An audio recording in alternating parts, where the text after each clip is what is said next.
بسم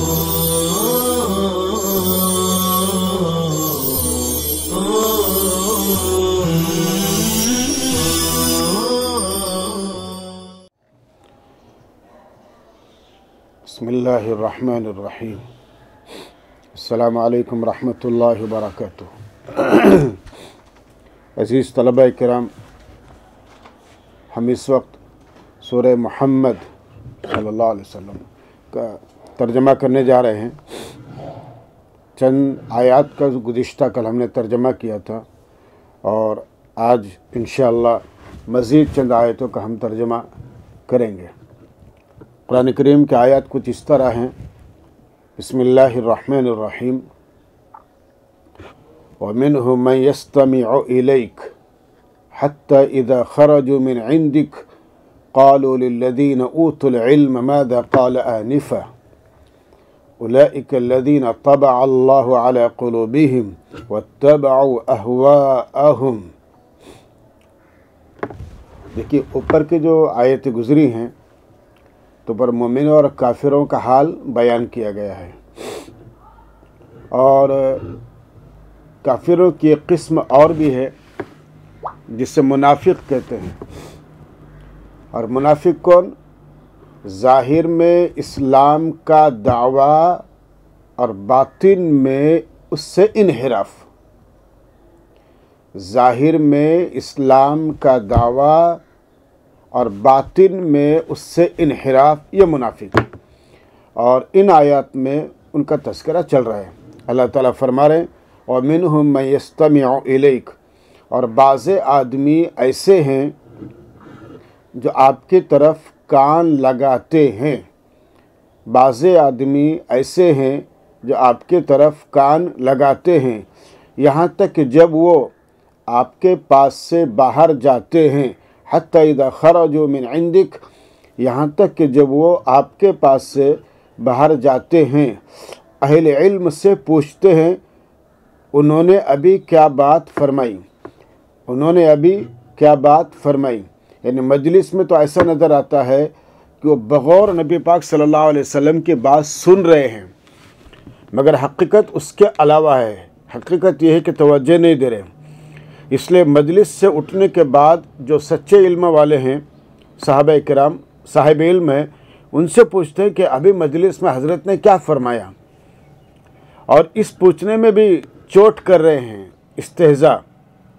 کہ کیا استہزاء ہے؟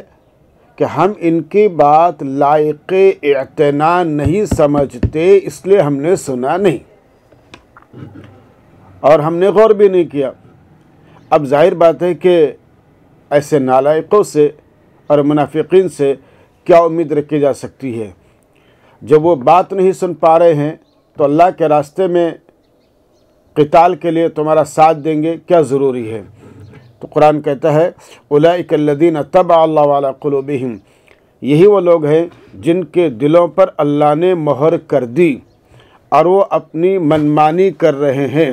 واتبعوا اہواءہم، اور وہ اپنی منمانی کر رہے ہیں۔ بہترین ترجمہ دیکھیے اس کا، والذین اہتدوا زادہم ھدی، اور منافقوں کے مقابلے میں سچے ایمان والے ان کا تذکرہ ہے، اور جن لوگوں نے راہ پائی یعنی ہدایت پائی، ان کی ہدایت میں اللہ اضافہ کرتے ہیں، ان کی ہدایت میں اللہ اضافہ کرتے ہیں، اور ان کو ان کے تقوی کی توفیق دیتے ہیں۔ وَآتَاهُمْ تَقْوَاهُمْ، اور ان کو ان کے تقوی کی توفیق دیتے ہیں۔ فَهَلْ يَنْظُرُونَ إِلَّا السَّاعَةَ، یعنی اچھے لوگوں کو اللہ تعالیٰ اچھا راستہ سجائی دیتے ہیں، ان کے اعمال میں اللہ تعالیٰ برکت عطا فرماتے ہیں، اور اللہ تعالیٰ ان کی ہدایت روز بروز بڑھاتے ہی رہتے ہیں۔ لیکن جو لوگ بہرحال منافق ہیں تو ان کے متعلق ہے، بس وہ لوگ بس قیامت ہی کا انتظار کر رہے ہیں۔ فَهَلْ يَنْظُرُونَ إِلَّا السَّاعَةَ، حل نافیہ اور اللہ کے پہلے آ رہا ہے، بس وہ بس قیامت ہی کا انتظار کر رہے ہیں کہ وہ دفعتاً ان پر آن پڑے، ان تأتیہم بغتہ، کہ دفعتاً ان پر آن پڑے۔ سو اس کی علامتیں تو آ چکی ہیں، اس کی علامتیں تو فقد جاء اشراطها، پس کہاں نصیب ہوگا ان کو فَأَنَّ لَهُمْ إِذَا جَاءَتُمْ ذِكْرَاهُمْ پس کہاں نصیب ہوگا ان کو جب قیامت ان کے سر پر آئیں گی ان کا نصیحت حاصل کرنا۔ یہاں پر قرآن پاک میں اشرات کا لفظ ہے، شرط ان سے دیکھیے دو لفظ ہے نشانیوں کے لیے، قیامت کے نشانیوں کے لیے، ایک آیات کا لفظ اور ایک شرط، جب اس کی جمع اشرات ہے۔ شرطن کہتے ہیں قیامت کی چھوٹی نشانیاں اور دور کی نشانیاں، قیامت کی چھوٹی نشانیاں اور دور کی نشانیاں، اور آیات کہتے ہیں قیامت کی بڑی نشانیاں اور قریبی نشانیاں، جیسے سورج کا مغرب سے نکلنا وغیرہ۔ تو یہاں پر آپ کے اشرات کا استعمال کیا جا رہا ہے، یعنی قیامت کی چھوٹی نشانیاں اور دور کی نشانیاں۔ تو ظاہر ہے کہ جب وہ سب لوگ نصیحتیں اور گزشتہ اقوام کے حالتوں سے عبرت لیں گے تو سدھریں گے، لیکن جو عبرت نہیں لیں گے ان کے اندر تقلب بہرحال رہیں گا۔ فَاعْلَمْ أَنَّهُ لَا إِلَهَ إِلَّا اللَّهُ وَاسْتَغْفِرْ لِذَنبِكَ وَلِلْمُؤْمِنِينَ وَالْمُؤْمِنَاتِ وَاللَّهُ يَعْلَمُ مُتَقَلَّبَكُمْ وَمَثْوَاكُمْ پس تو جان لے کہ اللہ کے سوا کوئی معبود نہیں۔ اللہ کے نبی صلی اللہ علیہ وسلم کے ذریعے سے ہم سب کو سنایا جا رہا ہے، پس تو جان لے کہ اللہ کے سوا کوئی معبود نہیں اور اللہ ہی ہر انسان کا معبود ہے، اللہ کے سوا کوئی معبود نہیں ہے۔ تو اپنی خطا کی معافی مانگ، یعنی شرک سے توبہ کر۔ یہ پیغمبر علیہ نعوذ باللہ اللہ کے نبی صلی اللہ علیہ وسلم کے متعلق شرک کا شائبہ سوچنا بھی بہرحال گناہ بلکہ کفر ہے۔ پیغمبر علیہ السلام کے ذریعے سے پوری دنیا انسانیت کو سنایا جا رہا ہے، اور مسلمان مردوں اور مسلمان عورتوں کے لیے بھی، یعنی ان کے لیے بھی معافی طلب کرو، یعنی اسلامی برادری میں شامل ہو جاؤ۔ آدمی اپنی برادری کے لیے دعا کرتے رہتا ہے، تو گویا کہ مسلمانوں کے لیے بھی دعا کرو۔ اور اللہ جانتے ہیں تمہارے چلنے پھرنے کی اور رہنے سہنے کی جگہ کو، یعنی اللہ تعالیٰ تمہارے عارضی جگہ، تمہارے رہنے سہنے کی جگہ، مستقل جگہ، اللہ سب کو جانتے ہیں۔ اس کے بعد پھر قرآن کریم کے آیات ہیں وَيَقُولُ الَّذِينَ آمَنُوا لَوْلَا نُزِّلَتْ سُورَةٌ فَإِذَا أُنزِلَتْ سُورَةٌ مُحْكَمَةٌ ذُكِرَ فِيهَا الْقِتَالُ رَأَيْتَ الَّذِينَ فِي قُلُوبِهِمْ مَرَضٌ۔ دیکھیے محکمۃ اس میں مفعول ہے مفعلۃ کے وزن پر، یہ محکمات اس کی جمع ہے، اور احکام اس کا مصدر باب فعل سے مضبوط کرنا، پختہ کرنا۔ قرآن کریم کو محکم کی اصطلاح اس لیے کہی گئی ہے کہ اس کا مقابل متشابہات ہے، محکمات کا مقابل متشابہات۔ اب محکم کیا ہے؟ محکم وہ کلام جس کے ایک ہی معنی ہو، دوسرے معنی کا احتمال نہ ہو، اور جس کلام کے متعدد معنی ہو وہ متشابہ ہے۔ وہ کیا ہے؟ وہ متشابہ ہے۔ اور نظر منصوب بنزع الخافض ای کا نظر المغشی، المغشی اس میں مفعول ہے، الف لام بمعنی الذی ہے۔ تو گویا کہ مغشی کے معنی جس پر غشی طاری ہو چکی ہو، اور جس پر لام کے ساتھ اس میں تفضیل اولا لہم، اولا لا اس میں تفضیل جب لام کے ساتھ آتا ہے تو اس کے معنی دھمکی دینے کے آتے ہیں، یعنی خرابی اور برائی سے سب سے زیادہ قریب ہیں وہ لوگ۔ اور اس کے بعد پھر جو الفاظ ہیں وہ بہرحال معروف الفاظ ہیں۔ قرآن کریم کی آیت ہے وَيَقُولُ الَّذِينَ آمَنُوا، اور جو لوگ ایمان لائے وہ کہتے ہیں کہ کیوں نہیں کوئی صورت اتاری گئی، یعنی جس میں جہاد کی اجازت ہو۔ پھر جب محکم الدلالہ، یعنی مضبوط، جب محکم الدلالہ صورت نازل کی گئی اور اس میں جہاد کا ذکر کیا گیا، یعنی جس میں جہاد کا ذکر واضح آیا، تو دوسرے معنی کا احتمال ہی نہیں جب محکم ہے تو استعارہ کنائے کی گنجائش نہیں اس کے اندر، محکم کے اندر۔ تو آپ نے ان لوگوں کو دیکھا جن کے دلوں میں روگ ہے، یعنی نفاق ہے، کہ وہ آپ کی طرف دیکھ رہے ہیں جیسے وہ شخص دیکھتا ہے جس پر موت کی بے ہوشی طاری ہو، یعنی جس کا ہوش اڑ گیا ہو، بے ہوش ہو گیا ہو، اور حواس باختہ ہو اور اطراف میں دیکھتا ہو، بالکل ابھی ایسے دیکھ رہے، اس لیے کہ اب جہاد کا حکم آ گیا ہے، ان کو نکلنا ہے، اب نکلنا نہیں ہے، بھانڈا پھوٹ جائے گا، اس لیے ادھر ادھر دیکھ رہے ہیں۔ تو کم بختی ہو ان کے لیے، فَأَوْلَى لَهُمْ أَيْ الشَّقَاوَةُ لَهُمْ، سو کمبختی ہے ان کے لیے، ان ایسے بزدلوں کے لیے۔ پھر قرآن کریم کے آیات ہیں طاعت قول معروف، اطاعت اور بھلی بات چاہیے، اطاعت اور بھلی بات چاہیے۔ فَإِذَا عَزَمَ الْأَمْرُ، پھر جب جہاد کا قطعی فیصلہ ہو جائے، پھر جب جہاد کا قطعی فیصلہ ہو جائے تو اگر وہ اللہ کے سامنے سچے ثابت ہوں تو یقیناً ان کے لیے بہتر ہے۔ فَلَوْ صَدَقُوا اللَّهَ لَكَانَ خَيْرًا لَهُمْ۔ تو دیکھیے کل بھی ہم نے بتلایا تھا آپ کے درس کے اندر کہ جہاد ہمارے پاس، مسلمانوں کے پاس اسلام میں جہاد فرض ہے، امن عالم کے لیے، کائنات کا امن باقی رکھنے کے لیے، برقرار رکھنے کے لیے، ظلم کے لیے، زیادتی کے لیے، قتل کے لیے، نازیبہ قتل کے لیے، فتنے کے لیے، فتنہ پروری کے لیے، ان سب کے لیے جہاد ہرگز نہیں ہے۔ اسلام نے جہاد کو مشروع کیا ہے پوری دنیا میں امن قائم کرنے کے لیے، برائیوں کو مٹانے کے لیے، خرابیوں کو ختم کرنے کے لیے، اور اس لیے قرآن کریم میں مختلف مقامات پر اس کا تذکرہ ہے۔ اور ہم یہ بات اس لیے کر رہے ہیں بچوں کہ بعض لوگ ممکن ہے کہ لفظ جہاد سے غلط معنی مراد لے اور اہل اسلام کو بدنام کرنے کی کوشش کرے، اس لیے ہم اس کے سرحد کیے جا رہے ہیں۔ فَهَلْ عَصَيْتُمْ إِن تَوَلَّيْتُمْ، پس کیا تم امید کرتے ہو اگر تم اقتدار سنبھالو، ان تولیتم، اگر تم اقتدار سنبھالو کہ تم ملک میں خرابی پھیلاؤ گے اور رشتہ داری کو پامال کرو گے، تقطعوا ان تفسدوا فی الارض، کہ تم ملک میں خرابی پھیلاؤ گے، وتقطعوا ارحامکم، اور رشتہ داری کو پامال کرو گے۔ یعنی اگر تمہیں اقتدار ملتا ہے، کرسی ملتی ہے، تو بجائے کہ تم دنیا میں امن قائم کرنے کے اور دنیا کے اندر سکون پیدا کرنے کے فساد برپا کرو گے، اس لیے اللہ تعالیٰ نے تم کو اس سے دور رکھا۔ اولئک الذین لعنهم اللہ فاصمهم واعمی ابصارهم، منافقین وہ لوگ ہیں جن کو اللہ نے اپنے رحمت سے دور کر دیا ہے، جن کو اللہ نے اپنے رحمت سے دور کر دیا ہے، پس ان کو بہرا کر دیا، فاصمهم، ان کو بہرا کر دیا اور ان کی آنکھوں کو اندھا کر دیا، وَأَعْمَى أَبْصَارَهُمْ، پس کیا وہ لوگ قرآن میں غور نہیں کرتے؟ أَفَلَا يَتَدَبَّرُونَ الْقُرْآنَ أَمْ عَلَىٰ قُلُوبٍ أَقْفَالُهَا، تو کیا وہ لوگ قرآن میں غور نہیں کرتے یا دلوں پر تالے پڑے ہوئے ہیں؟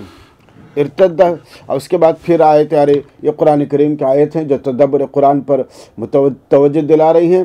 اس لیے ہر انسان کو قرآن کریم پر غور کرنا چاہیے، اس کے احکامات پر، اس کے ارشادات اور تعلیمات پر۔ ان الذین ارتدوا علی ادبارہم من بعد ما تبین لهم الہدی، ارتد علی، اس کے معنی آتے ہیں مقابلے سے ہٹ جانا، پیٹ پھیرنا، ارتد عن دینہ، مذہب چھوڑ دینا۔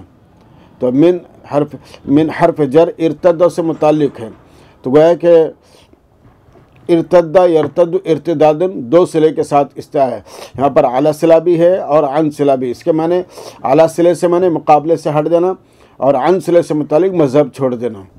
جی، ان الذین ارتدوا علی ادبارہم، بے شک جن لوگوں نے پیٹھ پھیری، بے شک جن لوگوں نے پیٹھ پھیری، اس کے بعد اس کے کہ ہدایت ان کے پاس واضح ہو گئی، ہدایت ان کے لیے واضح ہو گئی، من بعد ما تبین لهم الہدی، بعد اس کے کہ ہدایت ان کے لیے واضح ہو گئی، شیطان نے ان کے لیے بری بات مزین کی، سول لهم الشیطان سول واملی لهم، شیطان نے ان کے لیے بری بات مزین کی اور ان کو لمبی امید دلائی، اور ان کو لمبی امید، واملی لهم، ان کو لمبی امید دلائی۔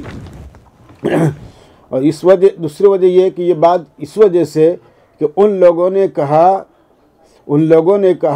لوگوں سے جنہوں نے ناپسند کیا اس دین کو جو اللہ نے نازل کیا، ان لوگوں سے جنہوں نے ناپسند کیا اس دین کو جو اللہ نے نازل کیا، خواہ مشرک ہو یا اہل کتاب، کہ ہم کچھ باتوں میں تمہارا کہا مانیں گے، یعنی تمہارے لیے عائد کریں گے، اور اللہ تعالیٰ ان کے رازداریاں جانتے ہیں، اللہ تعالیٰ ان کے رازداریاں جانتے ہیں، ان سے کوئی چیز مخفی اور پوشیدہ نہیں اللہ تعالیٰ سے، ان کے سرگوشیوں کے اللہ تعالیٰ جانتے ہیں۔ بس کیا حال ہوگا جب فرشتے ان کی جانیں نکال رہے ہوں گے، بس کیا حال ہوگا جب فرشتے ان کی جانیں نکال رہے ہوں گے، مار رہے ہوں گے ان کے چہروں پر اور ان کی پیٹھوں پر، یعنی اس وقت ان کا ناک میں دم آ جائے گا، ان کے ہاتھ کے طوطے اڑ جائیں گے۔ یہ ہاتھوں کے طوطے اڑنا یہ تعبیر ہے، اردو زبان کے ماہر ہے، اس کا مطلب یہ ہے کہ وہ حد سے زیادہ پریشان ہو جائیں گے۔ یہ سزا اس وجہ سے کہ انہوں نے پیروی کی اس بات کی جس نے اللہ کو سخت ناراض کیا۔ یہ سزا اس وجہ سے کہ انہوں نے پیروی کی اس بات کی جس نے اللہ کو سخت ناراض کیا، یعنی جنہوں نے میدان کارزار میں پیٹھ پھیری ان کے لیے، اور انہوں نے اللہ کی خوشنودی کو ناپسند کیا، یعنی مطلب یہ کہ جم کر رہے نہیں اور اللہ کے راستے میں لڑے نہیں، اس لیے اللہ نے ان کے اعمال کالعدم کر دیے۔ اللہ تعالیٰ نے ان کے اعمال فَأَحْبَطَ أَعْمَالَهُمْ، اللہ نے ان کے اعمال کالعدم کر دیے، اب ان کے لیے کوئی ان کا عمل قابل اعتنا نہیں ہے۔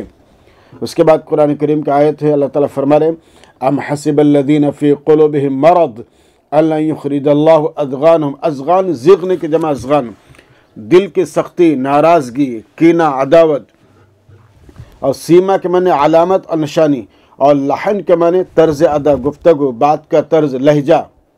جی ام حسب الذین فی قلوبہم مرض، کیا خیال کرتے ہیں وہ لوگ جن کے دلوں میں مرض ہے، کیا خیال کرتے ہیں وہ لوگ جن کے دلوں میں مرض ہے کہ اللہ تعالیٰ کبھی ان کی دلی عداوتوں کو ظاہر نہیں کریں گے، اور اگر ہم چاہیں تو آپ کو ان کا پورا پتہ بتا دیں، اور اگر ہم چاہیں تو آپ کو ان کا پورا بتا دیں۔ وَلَتَعْرِفَنَّهُمْ وَلَوْ نَشَاءُ لَأَرَيْنَاكَهُمْ، ارایوری کے معنی بتلانا، تو البتہ ہم آپ کو بتلائے ان کو کہ وہ کہاں ہیں اور کیا کام کرتے ہیں۔ فَلَعَرَفْتَهُمْ بِسِيمَاهُمْ، اور آپ ان کی علامتوں سے ان کو پہچان بھی لیں، آپ ان کو ان کی علامتوں سے پہچان بھی لیں، اور اب آپ آئندہ ان کو ان کے طرز کلام سے پہچان لیں گے۔ وَلَتَعْرِفَنَّهُمْ فِي لَحْنِ الْقَوْلِ، اور البتہ آپ ان کو ضرور پہچانیں گے ان کے طرز کلام سے۔ وَاللَّهُ يَعْلَمُ أَعْمَالَكُمْ، اللہ تعالیٰ تمہارے اعمال کو خوب جانتے ہیں، اور ہم ضرور تمہاری آزمائش کریں گے۔ وَلَنَبْلُوَنَّكُمْ، اور ہم ضرور تمہاری آزمائش کریں گے، یہاں تک کہ ہم جان لیں، یعنی لوگوں کو دکھلا دیں تم میں سے جہاد کرنے والوں کو، حَتَّى نَعْلَمَ الْمُجَاهِدِينَ مِنْكُمْ وَالصَّابِرِينَ، کہ تم میں سے حقیقی اعتبار سے جہاد کرنے والا کون ہے، تم میں سے جہاد کرنے والوں کو اور ثابت قدم رہنے والوں کو، اور ہم تمہارے احوال کو جانچیں گے۔ وَنَبْلُوَ أَخْبَارَكُمْ، اور ہم تمہارے احوال کو اچھی طرح سے جانچیں گے۔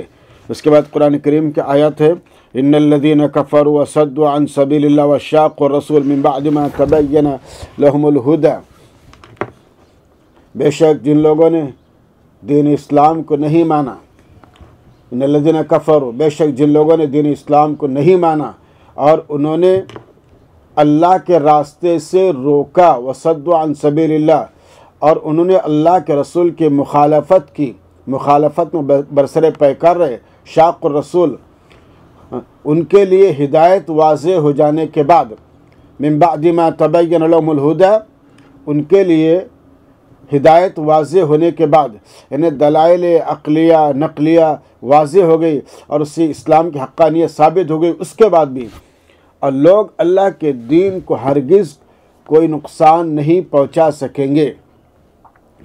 لن یضر اللہ شیئا، یضر مانا یضر دین اللہ، اور لوگ اللہ کے دین کو ہرگز نقصان نہیں پہنچا سکیں گے، اور اللہ تعالیٰ عن قریب ان کی کوششوں کو ملیہ میٹ کر دیں گے۔ وَأَطِيعُوا اللَّهَ وَأَطِيعُوا وَلَا تُبْطِلُوا أَعْمَالَكُمْ، اور اس کے بعد پھر اللہ تعالیٰ فرما رہے ہیں کہ ہم تمہارے اعمال اکارت کر دیں گے، اور اللہ تعالیٰ عن قریب ان کی کوششوں کو ملیہ میٹ کر دیں گے۔ اور اس کے بعد پھر اللہ تعالیٰ فرما رہے ہیں ان الذین